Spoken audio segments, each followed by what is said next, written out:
We'll get to the text in just a moment. I hope you did have a wonderful Thanksgiving.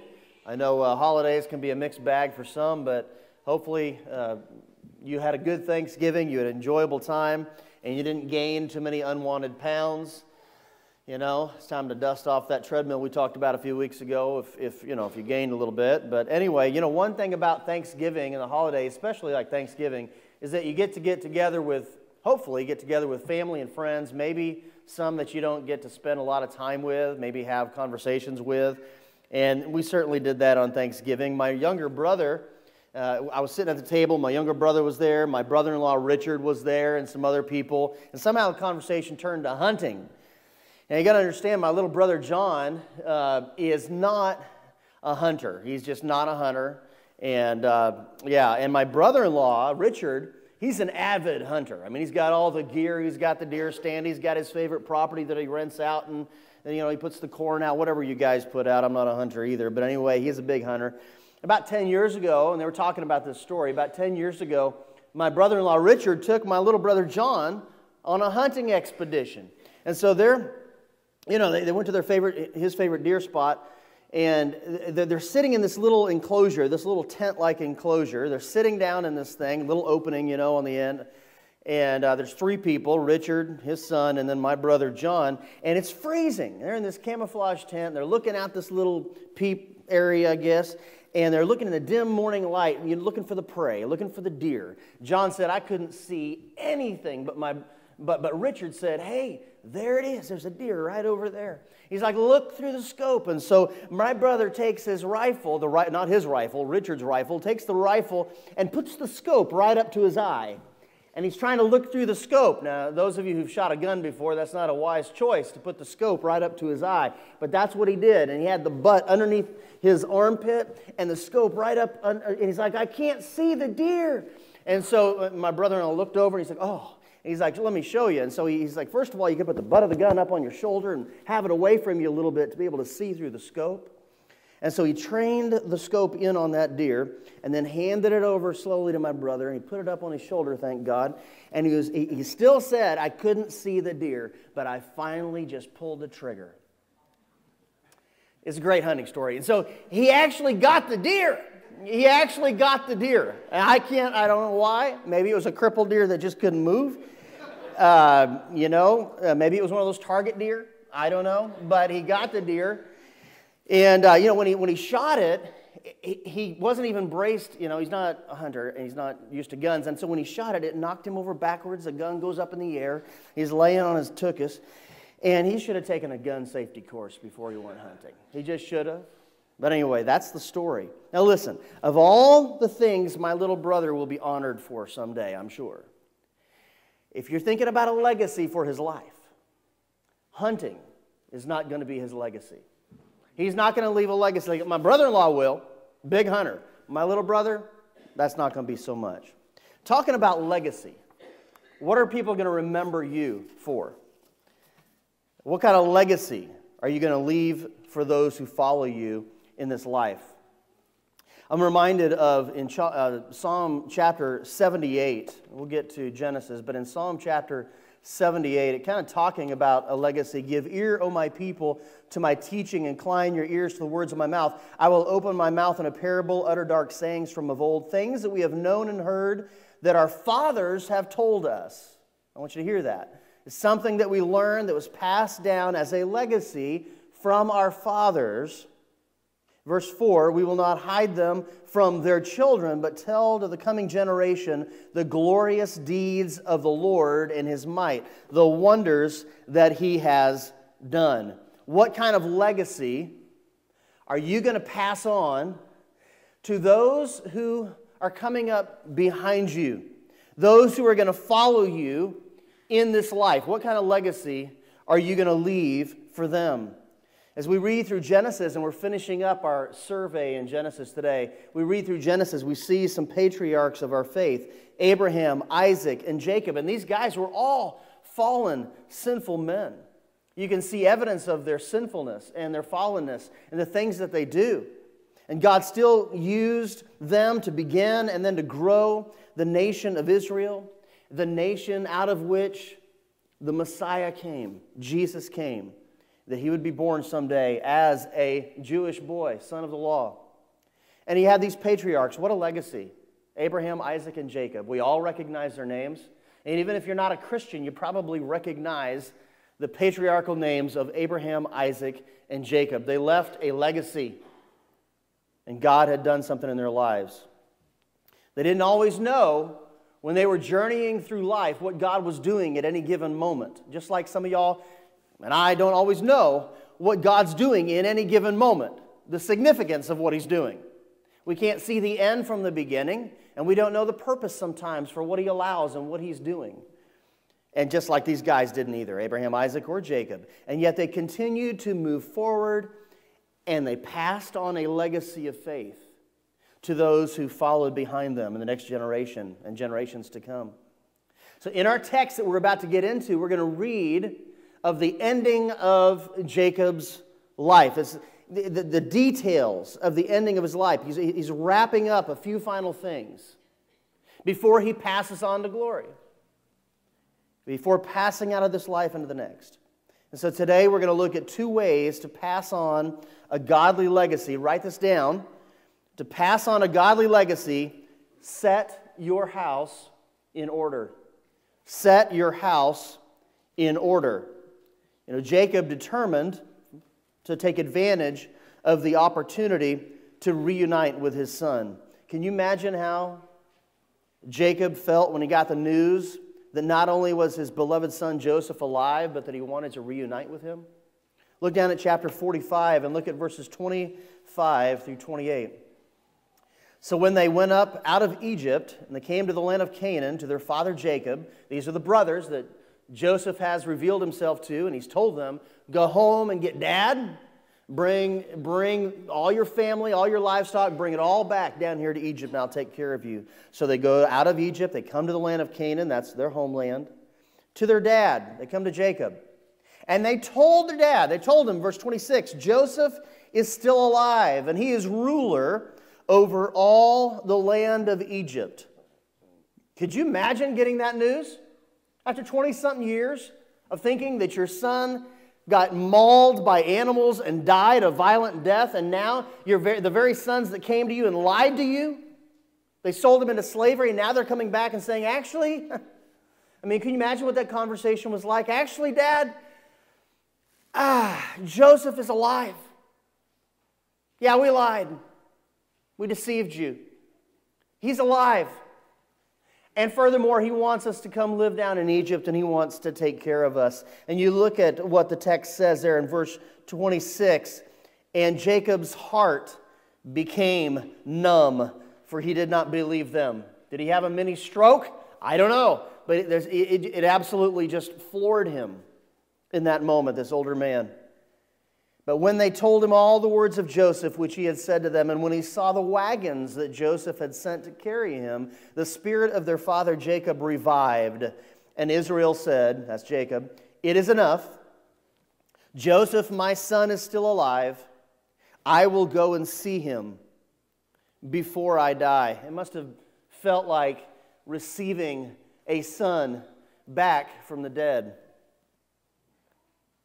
What was impossible was now reality for this old father. His son was alive and wanted to see him. I can't even imagine the emotions that were running through his mind and heart at that moment. The depths of raw emotion that must have been present at this reunion between father and son when they actually finally got back together. Could you imagine the meeting between Joseph and Jacob? It's one thing to have your sons come back and say, hey, your son's still alive. Joseph is still alive. Your beloved son that we lied to you about, deceived you about, he's actually still alive. That's one thing. But could you imagine the meeting? The reunification between this older father and this beloved son? Look down at chapter 46, and it tells us about it. Verse 28, he had sent Judah ahead of him, Jacob did, to Joseph to show the way before him in Goshen, and they came into the land of Goshen. Verse 29, then Joseph prepared his chariot and went up to meet Israel, his father, in Goshen. He presented himself to him and fell on his neck and wept on his neck a good while. Wow. Israel said to Joseph, "Now let me die, since I have seen your face and know that you are still alive." Here is this man in his 30s who is second in command over all of Egypt. But when he gets in the presence of his daddy, he falls on his daddy's neck and he weeps. And he stays there a good long while. I don't care how old you get. There's something about a child and a parent, even if that parent is old, even if that parent is deceased.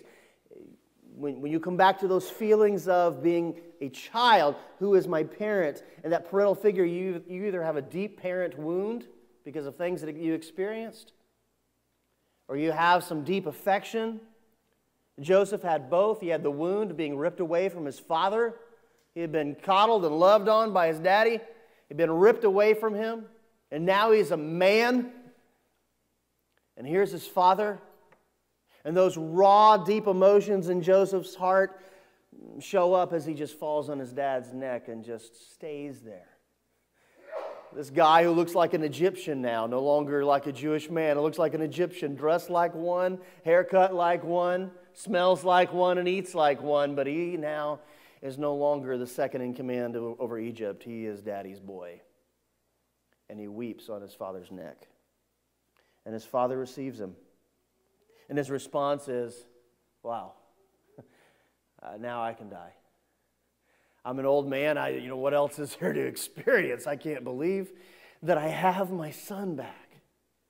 This thing that I grieved over, that ripped my heart out, has been restored and repaired." It's just amazing. And then you see the provision that is made for Israel's future there in chapter 46.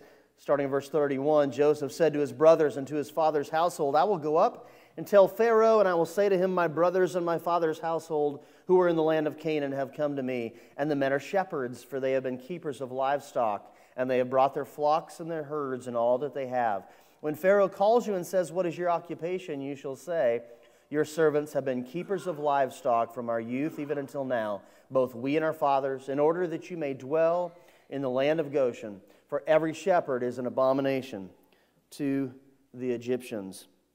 And so Joseph has plans to provide for his family. But listen, Jacob had to actually determine, when he got the news that his son was alive, he had to actually make a choice to go down into Egypt. He had to make a choice to take a step out and actually believe it and actually go toward his son. And then the relationship was rekindled and restored. Joseph didn't get in a chariot and go to Canaan land. Daddy had to make a choice and actually come down to his son. I find it interesting that Joseph didn't take an entourage and go meet his dad. He just sent carts, sent people to go get him. But Dad had to make a choice. Let me ask you a question. Is there a relationship that God is giving you an opportunity to restore, to rekindle? Jacob had to get up, get his belongings together, gather his family, and move to a new country in order to reunite with his son. Years of pain, decades of a lost relationship, and now father and son are reunited, but he had to make the choice to go. He had to take the initiative and answer the call and go down to Egypt to meet his son. He had to take the initiative. Now listen, it may not be as dramatic for you to reignite a relationship with somebody, a relationship that's grown cold, but maybe there was somebody you missed at Thanksgiving, and you need to reach out to them. You need to take the initiative and see if God's going to work in your initiative to restore and rekindle a relationship. When you think about what God has done for us in Christ, we were born estranged from our Maker. We were born into this world with a sin nature, and we were born into an environment that was sinful, that was enemies apart from God. People are just sinful creatures. We ourselves have a predisposition to sin, and we actually are rebels against God. And what does that result in? It results in separation from God. The reality of our sin results in the fact of our condemnation before our Creator. Romans 5:12 in the New Living Translation says, when Adam sinned, sin entered into the world. Adam's sin brought death, so death spread to everyone, for everyone sinned. So how does God respond? How does God respond? He takes the initiative. He's the Father, and He takes the initiative to go toward His estranged creatures. He takes the initiative to repair the relationship at great cost to Himself. So let me ask you today, are you at peace with God? Are you in a relationship with your Maker, with the Creator God, through the Lord Jesus Christ, through faith in Jesus alone? Part of Jacob's legacy was setting his house in order, and that included taking advantage of the opportunity to reunite with his son.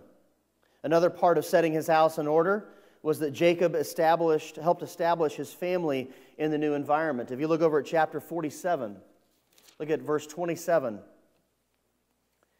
And it says this, thus Israel, this is chapter 47, verse 27, thus Israel settled in the land of Egypt, in the land of Goshen, and they gained possessions in it, and were fruitful, and multiplied greatly. And Jacob lived in the land of Egypt 17 years. So the days of Jacob, the years of his life, were 147 years. Notice the grace of God in these first two verses. The grace of God in these two verses. Jacob lost Joseph, his beloved son, when Joseph was 17 years of age. Remember that? Joseph wasn't even 18. He was 17 years of age. And Jacob, daddy, lost his son when his son was 17. And now at the end of his life, after reunifying with his son, God gave Jacob 17 more years. So really, you can think of this kind of a sandwich there, a sandwich effect. You got the 17 years and then loss. And then 17 more years.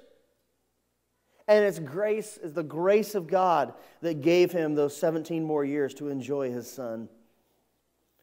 Jacob, God didn't know. God had a plan Jacob didn't know when it was being enacted. Jacob didn't know that God had a plan for his son to be hated by the brothers, to be sold into slavery, to be in prison, and then second in command over Egypt. But it is all for the greater purpose of bringing his people into Egypt and providing for their needs. And out of Egypt I have called my son, and Jesus ultimately fulfills that too. But now it's time for Jacob to die. And before he did, before Jacob passed on, he went with his family and helped establish them successfully in the new environment God had for them. So that's what God did through Jacob. God gave Jacob the opportunity not only to be in relationship with his son for 17 more years, but also to help his family get established in the new environment. Jacob was a settling figure for his family. I think that's appropriate, the weeping and the crying. We're talking about parenting and all that. Once a parent, always a parent. Right? Some of you who are a little bit beyond having kids in your home know that's true. Once a parent, always a parent. Even when your kids are grown up, you don't stop parenting, right? Oh, good, empty nest. Now I can go travel, do this or that. Well, unless they have kids, and now you're watching their kids, and whatever. It should look different, but you still have an influence on your grown kids. You do, and that's just what happens in life. Don't you know that in those last 17 years of Jacob's life, the crowning of his golden years, that they were spent as a force for good in his family in the land of Egypt? Do you think he just got up and ate and slept? And he was influencing his family the whole time. He was there, present, as they got established. If you're an older parent, it takes a special wisdom from the Lord. Seek after the wisdom of the Lord to know how to wisely influence your grown children. You can't boss them around anymore, but you'll still influence them. And if you do it wisely, You can influence them and help shape them for good. And you can do that for your grandchildren, if God has given you grandchildren. And you can do that for your great-grandchildren, if you have great-grandchildren. God gives us sometimes those years where we can, those golden years, even the crowning of those golden years, to really pour out into the lives of the next generation and generations that follow after us. And part of that is the legacy that God gives us, to pass on a legacy of faith. So help establish your family to continue on after your passing. Pass on a legacy of faith. Let them go into life after your passing and hold on to something that is rich and good, and it's not just your bank account. It's your character. It's your love for Jesus. It's your servant-heartedness. It's your influence on others' lives. Proverbs 13:22. Dave Ramsey loves to use this and talk about passing on an inheritance. But if you actually look at the context there, it's more than money that he's talking about. A good man leaves an inheritance to his children's children, but the sinner's wealth is laid up for the righteous. There's a truism there. There's a proverb there that is reflecting on something bigger than just passing on an inheritance. It's passing on a legacy of righteousness to the next generation. And that includes, if God's given you something, some capital to pass on, some money to pass on, sure. But there's more in that, and there's hint in that very verse about that very thing, because it says the sinner's wealth is laid up for the righteous. In other words, it's about the character of the heart. You can pass on something really rich to the next generation, a legacy of faith. Whether or not that includes finances is one thing. So let me ask you a question. What do you need to do to set your house in order to pass on a proper legacy? Today we're looking at two ways to pass on a godly legacy. First of all, to pass on a godly legacy, set your house in order. Secondly and lastly, to pass on a godly legacy, prepare your family for the future. Prepare your family for the future. Jacob prepared his family for the future by asking a dramatic request. And the request that he asked, and we'll see it in a moment, it would result in his family having to take physical action to fulfill his request. And in so doing, it would serve to them as a reminder that a new day is coming. That living in Egypt is not the end. That there's an exodus to come. And so look down at chapter 47, verse 29. And when the time drew near that Israel must die, he called his son Joseph and said to him, "If now I have found favor in your sight, put your hand under my thigh and promise to deal kindly and truly with me. Do not bury me in Egypt, but let me lie with my fathers. Carry me out of this place, of Egypt. Bury me in their burying place." He answered, "I will do as you have said." And he said, "Swear to me." And he swore to him. Then Israel bowed himself on the head of his bed. Look at chapter 49, verse 29. Chapter 49, verse 29. Then he commanded them and said, "I am to be gathered to my people." This is Jacob talking. "Bury me with my fathers in the cave that is in the field of Ephron the Hittite, in the cave that is in the field at Machpelah, to the east of Mamre in the land of Canaan, which Abraham bought with the field from Ephron the Hittite to possess as a burying place. There they buried Abraham and Sarah his wife. There they buried Isaac and Rebekah his wife. And there I buried Leah." And he goes on, and he dies.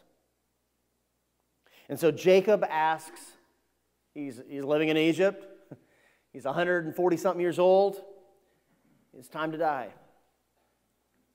And he tells his sons on one occasion, right before he dies, on his deathbed, and then a little bit previous to that, as it's coming close, he tells Joseph privately, and the command is the same: don't bury me here. Don't bury me in Egypt.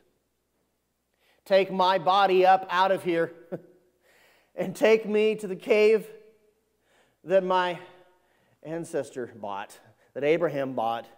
Abraham, Isaac, and I want to be buried there too. Wives are buried there. But this wasn't simply an ancestral tradition. It wasn't just like a tribal affinity. Hey, I want to be buried according to the tribal rites and rituals. It wasn't just a family honor, desire, motivating Jacob's request to be buried in the family tomb. His request was rooted in the promise of God that he had made to him years earlier. In Genesis 35, verse 12, God had said, "The land that I gave to Abraham and Isaac I will give to you, and I will give the land to your offspring after you." On his deathbed, Jacob is thinking, hey, we're coming up out of Egypt someday. I want to precede that. I don't want to be buried here. I don't want my body here. I want my body to be in the land of promise that God said we were going to have. Why would I not want to be buried there if we're all going to go back there anyway? I want to be there. I want to be in the land of promise because it's going to happen. We may be down in Egypt now, and certainly Jacob couldn't understand all that God was doing, but he knew that someday God was going to fulfill his promise. They would be back in the promised land. And so he requested to be buried there. This is very similar to the concern that Joseph had years later, right before he died in chapter 50 of Genesis. Look at chapter 50, verse 22. Joseph remained in Egypt, he and his father's house. Joseph lived 110 years. And Joseph saw Ephraim's children of the third generation. The children also of Machir, the son of Manasseh, were counted as Joseph's own. And Joseph said to his brothers, "I am about to die, but God will visit you and bring you up out of this land to the land that he swore to Abraham, to Isaac, and to Jacob." Then Joseph made the sons of Israel swear, saying, "God will surely visit you, and you shall carry up my bones from here." So Joseph died, being 110 years old. They embalmed him, and he was put in a coffin in Egypt. By the way, when the Exodus happened, guess what they did? They took Joseph's bones. Same concern, though, as his dad. Though the circumstances of Jacob's family, it all pointed to a future in Egypt. We're now living in Egypt. We're in Goshen. We're no longer in our homeland. Jacob believed that God someday would change those circumstances, that they'd be back in the place that God had promised.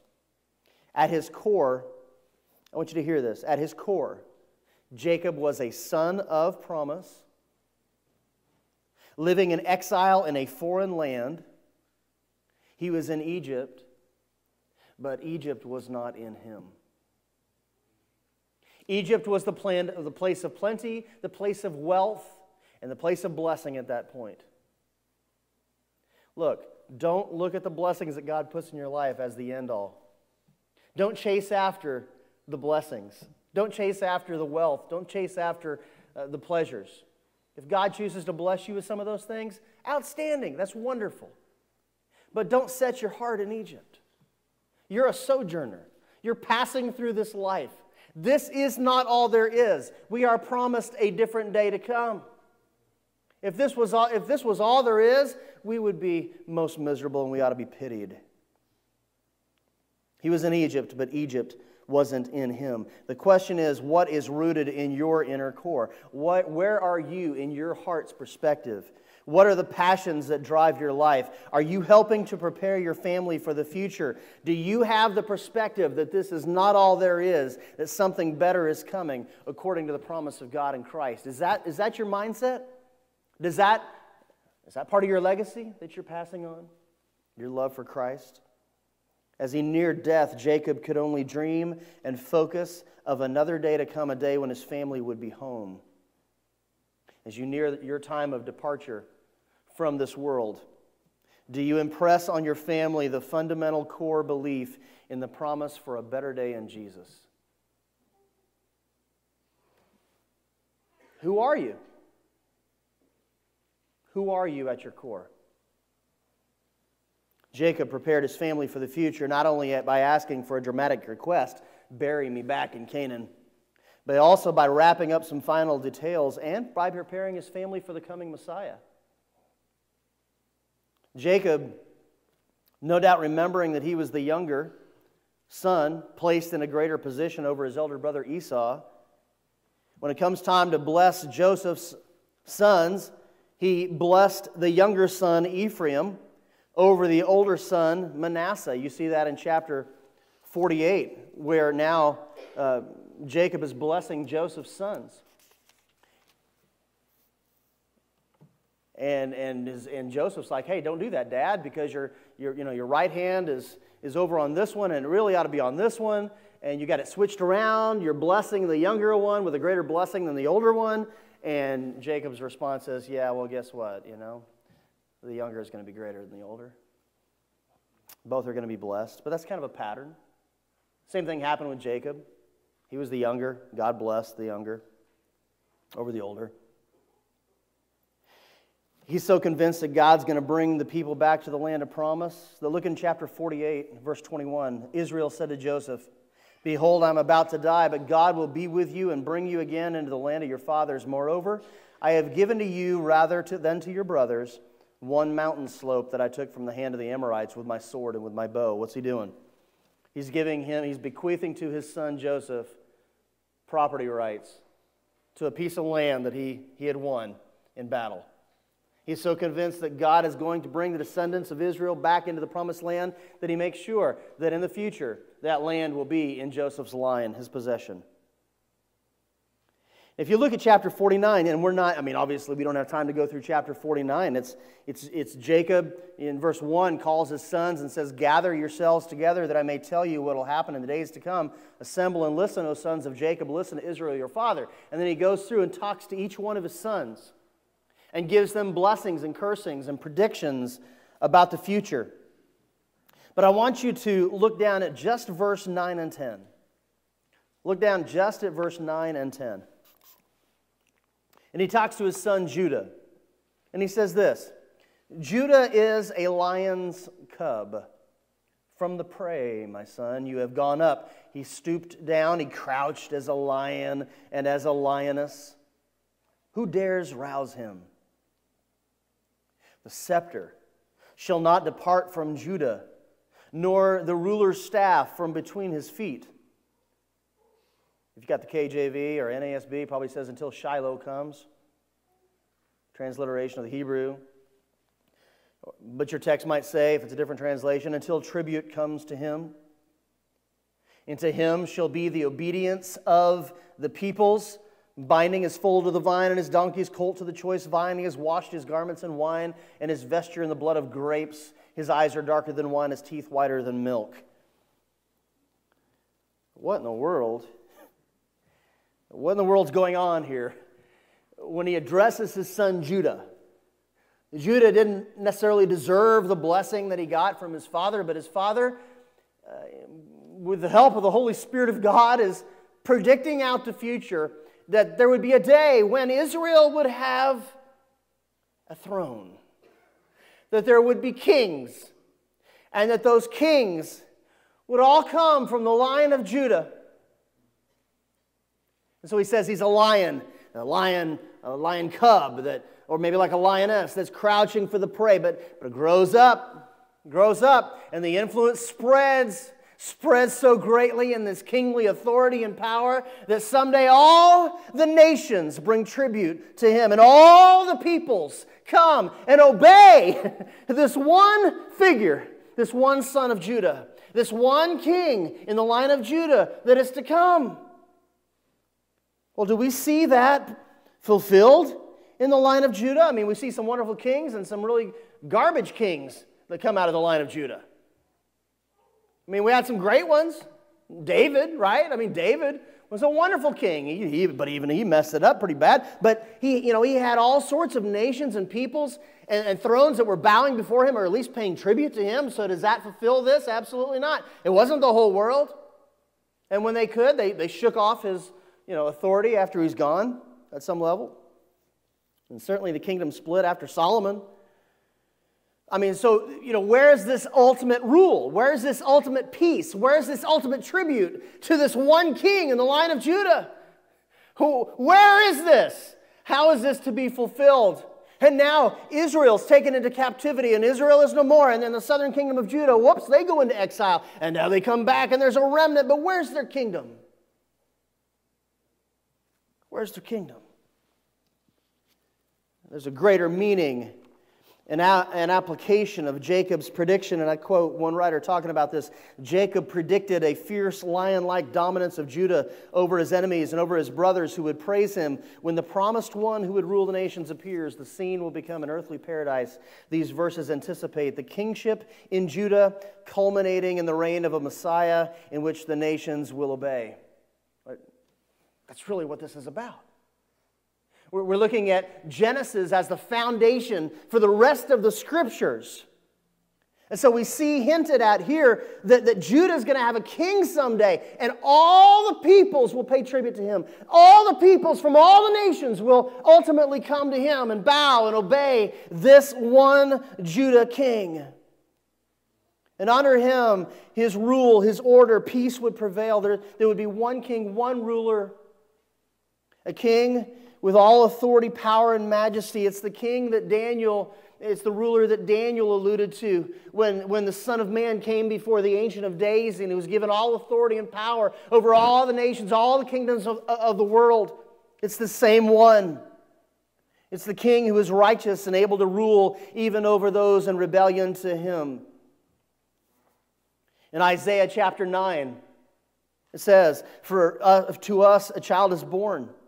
To us a son is given, and the government will be upon his shoulder. Isn't that interesting in light of what Jacob predicted, that there would be a Judah king come someday that would stand up above all his brothers and, yes, even the entire world, and have authority over everyone. And here Isaiah comes along many years later and says, his name will be called Wonderful Counselor, Mighty God, Everlasting Father, Prince of Peace. Of the increase of his government. Who's that? That's this king in the line of Judah.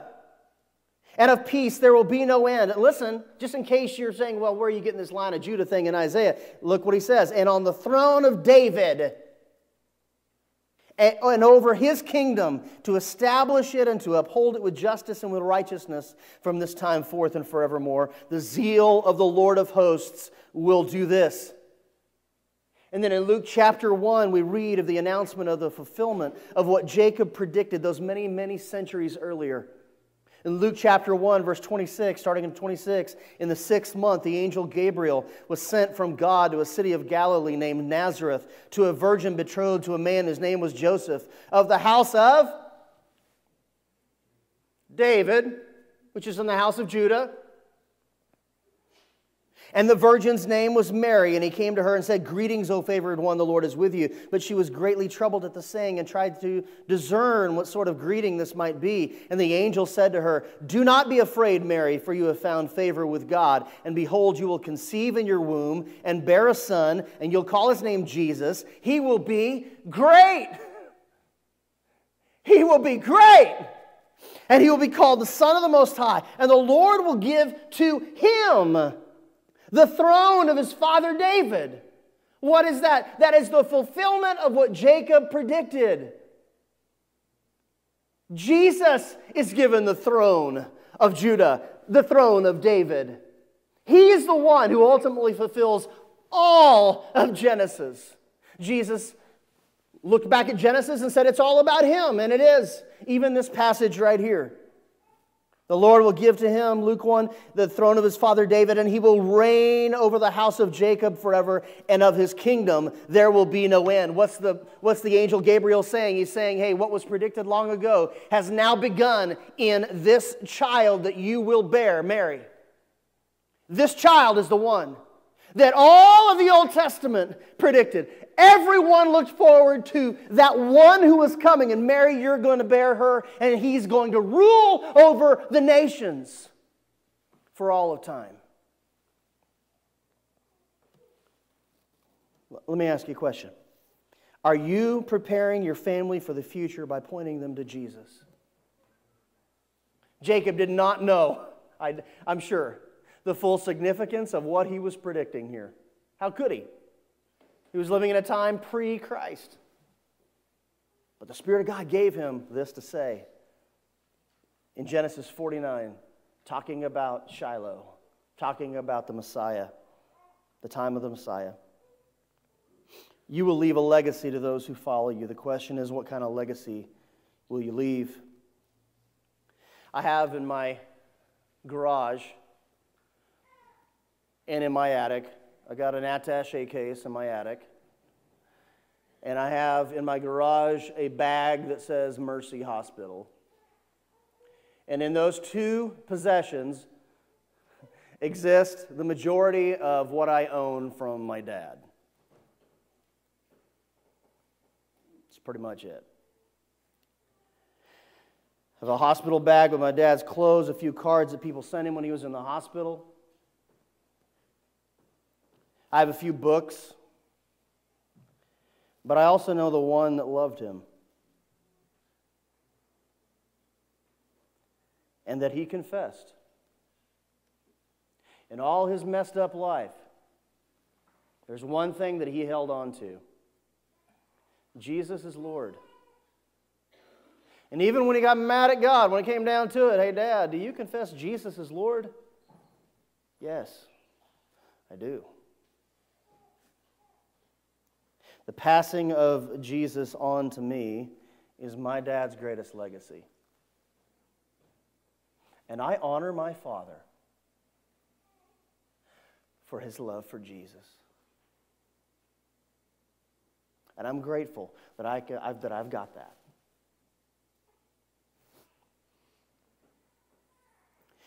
How about you? What are you passing on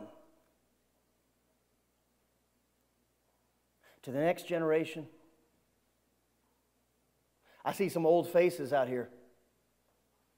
But you were young puppies when this church was old, because it's been around almost 130 years now. So you, at one point, were just a little kid, and this church was already kind of an old church, as churches go, in Oklahoma. What am I trying to say? This church has a legacy. It's something that has been passed down from the land run all the way down to 2017. An unbroken legacy. And sometimes there were some wonderful high points. And trust me, I've heard the names of those good pastors that y'all remember. And God bless them. Well, I never could live up to some of them. And that's fine. But that's a legacy. That's good. I bless them. I mean, that's wonderful. But this church itself has a legacy. Passing it on to another generation. I mean, I think of some of the people in this very church, and I mean, there's no way I can mention everybody, but some of the guys that I've spent the most time with behind the scenes in communication and in prayer, and have walked through some waters with me. I mean, you know, I could mention a lot of people, but I mean, I appreciate, like early on, Rob talked to me and would give me some counsel. And then next, it was Laverne and Nick, and we walked through some stuff together. These guys influenced my life. Greg, you've been there the whole time. And by the way, Greg, I think you'd be a wonderful pastor, but that's just my opinion. What legacy are you passing on? I just got to say it, man. I don't care if you're 5 years old, 25, 55, 75, or 95. You're in this journey called life, and there are people who are being influenced around you. How are they being influenced today? Are people being drawn close to Jesus because of you? Does a deep passion of your life for Christ splash out onto other people, and they can't help but get closer to Christ because that's how you influence them? That's the impact you're making in their life.